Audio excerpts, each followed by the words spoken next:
Hello friends, my name is Neville Shah and I am currently pursuing my Masters in Software Engineering at San Jose State University.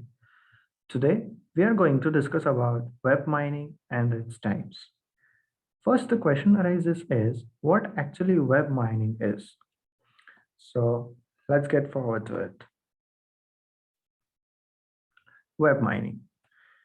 Usually, good data allows the business organizations like uh, anyone, whether they are small scale or large scale, to expand and establish goals to keep moving forward.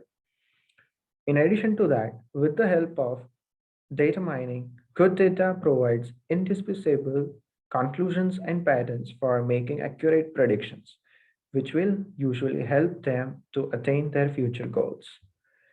Here, nowadays, the internet has become a very important part in a person's life. And since past few years, internet has become a huge source of data. Now, as the data source is huge, and we can also say that there are some goals that needs to be achieved, especially for the companies like e-commerce websites and all. Hence, we need to find some interesting patterns for a particular user to increase their productivity. Here comes the data mining into the picture. So hence, web mining can be defined as the use of data mining techniques to discover and extract useful piece of facts and patterns from data over web services. The main purpose of web mining is to discover useful information and patterns from the World Wide Web and its usage patterns as well for a particular client. For example, a web server owner can get proper analysis and he can also find some interesting patterns about his certain clients by using proper web mining techniques of the sessions in the log analysis. Moving forward, what exactly are the types of web mining? Let's look into that. There are basically three types of web mining. First is web content mining, second is web usage mining, and the third is web structure mining. We will go into each of these three types in detail in the further slides. But just from the figure, we can say that the web content mining uses clustering and classification, whereas the web usage mining uses all the three methods, that is clustering, classification, and association. And lastly, the web structure mining uses only the classification and association. Let's deep dive into the types of web mining. The first one is the web content mining. So what exactly the web content mining is? It can be defined as the process of information or the knowledge discovery from the contents which are stored over the millions of sources across the internet. So as I said before, the data is in millions, not even billions or maybe more than that over the internet. And we have a certain goal which needs to be achieved. Hence, here in this process, the web mining collects some useful facts and figures for different types of users from the web content. The web content may be in the form of audio, video, image, text, hyperlinks, or etc. It can be any of them. Moving forward to the second type is the web structure mining. So, web structure mining is a tool that is used for finding the association between web pages that are related to the data. In a layman's language, we can say that the web structure mining generates a summary about the websites and the web pages. Let's look at an example. So, the PageRank algorithm that is used by Google is an example of web structure mining. It is used for to determine the rank of a page. Let's see a few more examples. To discover the nature of a hierarchy, of a hyperlinks on a website is an example of web structure mining. Also, the another example is to categorize the web pages and the related information at the interdomain level. So here the second part ends and we'll move to the third and last part, that is web usage mining. So the web usage mining can be defined as discovering the user's navigation patterns over the internet, which is dependent on the data that is saved in the web log information, which is again saved in clients, proxy, server, etc. So at the end, the output is the prediction of user behavior while the user interacts over the web. Again, it is a mechanism to discover important usage patterns from web content to understand and better serve the needs of web-based applications. Let's understand web usage mining from an example. For example, I'm a customer and whenever I usually buy a mobile phone, I usually check out for the accessories of the same mobile phone like screen guard, earphones, etc. And by using web usage mining, it is found that many of the users usually follow the same pattern. Hence, what can an e-commerce website do is whenever a person is searching for a mobile phone, they can recommend to buy the accessories of these like screen guards, cover, phone cover, back cover, etc. So the people might find a little easier to buy something, and this will eventually lead to the increase in productivity of the website. Actually, I find a good meme over the internet, which actually depicts the usage of an example of a web usage mining. It is it is says that, excuse me a second, I want to check how many hits I got on my website. So basically, let's deep dive into the steps of web usage mining.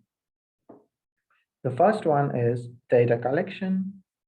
After that, it goes into data pre-processing, then goes to data clustering, and the last two steps are pattern discovery and pattern analysis. We'll go into further details over the next few slides. So basically, again, to summarize it, this step consists of three steps. First is data pre-processing, second is knowledge discovery, and the third one is pattern mining. First is data pre-processing. Before that, it is important to collect the data over the internet. Also, as I discussed earlier, the amount of data that is collected over the internet is unbelievably huge. Hence, data pre-processing is a necessity to improve the value of information and make the evaluation process smooth. There are certain cases that a particular section of data might not be useful to achieve this goal. Hence, to improve the efficiency of this process, we need to remove this kind of data. In addition to that, there are many noisy data which may affect to the accuracy of and the working of this stage. Hence, as a primary step, this noisy data is to be eliminated and thereafter the further steps are implemented.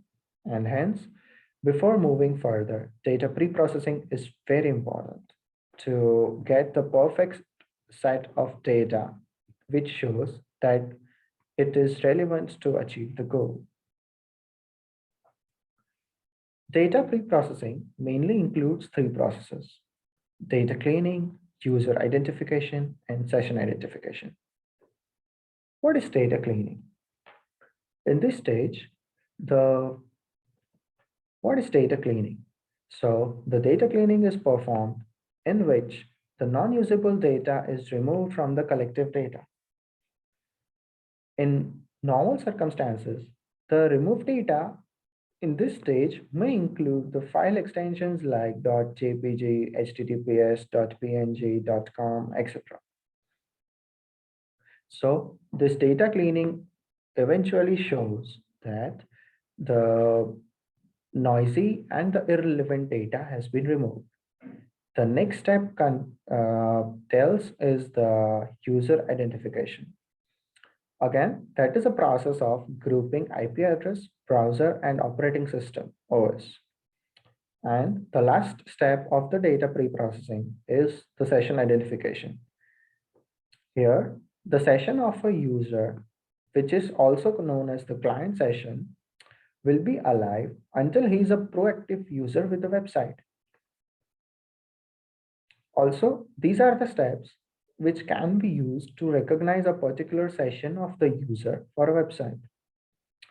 In normal cases, a cycle of a new session usually restarts after every 30 minutes. Here, the data pre-processing ends. Let's move forward with the pattern discovery. What is pattern discovery? Here, the actions that are performed by the users over the internet are closely noticed and interpreted. For this step, the pages over the internet that are visited frequently by the client are noted.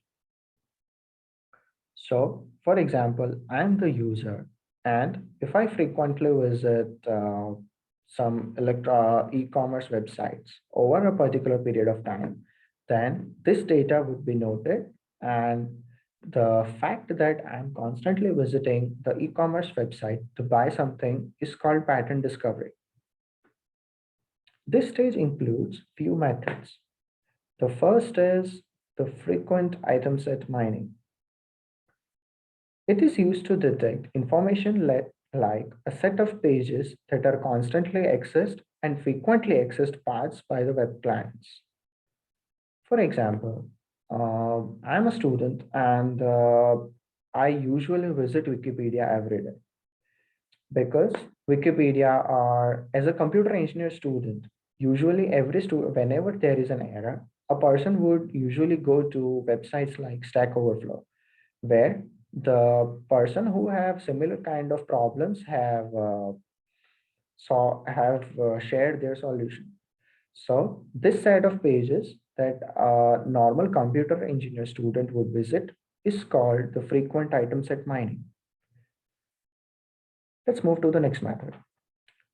The next method is clustering.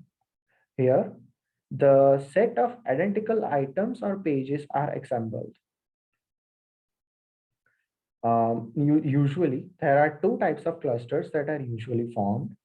The first one is page cluster, where the pages that are similar, that have similar kind of content are found and joined together. And the second one is user cluster, where they usually find similar kind of browsing patterns and the set of users is maintained who follows this pattern. So for user cluster, we can think of an example like some students, we can say that students usually visit this websites called Stack Overflow, or for coding part, they usually go for Lead Code. So the student category cluster is formed around the students. And the last one is the association rules, which is refers to a collection of pages as a group that is accessed together frequently. The third and the most important step is the pattern analysis. We have the concluding step. It is actually the concluding step of web usage mining. What is the aim of the process? That is to remove the irrelative impressions and to find the noteworthy conclusions from the result of pattern discovery process. So there are usually when we mine the data, there are many patterns that may not be so relevant to our business goal. So the first step of the pattern analysis is to remove them. And at the end, we have to find the noteworthy conclusions from the rest of the data or the rest of the result that is obtained from the second stage. We have few methodologies and tools like some query mechanisms like SQL, OLAP, and the data visualization tools like Tableau, etc. Finally, we will move forward to our last topic, that is, what are the examples of web mining? That is, after passing through all the three stages, like data pre-processing and the pattern discovery and the pattern analysis, in what form do we usually get the output? So here we can say that people, let's consider an example like people with salary more than 50K USD and age greater than 40 performs their share trading online. So this is we can say this is a mining pattern. The second one is users X, Y, and Z access similar set of URLs regularly. For example, we can say that there are a few groups of people who are willing to go to holidays or in Kashmir, India. So they usually access similar kind of tourism websites. So we can say that these users access similar set of URLs regularly. And another conclusion might be user A usually buys an electronic product from a particular website at least thrice a month. So to maintain this relationship, this e-commerce website can give additional discounts to keep this user with them, which would eventually lead to a better relationship with the user. That's it. Here I conclude the presentation for the topic web usage and mining. And thank you very much.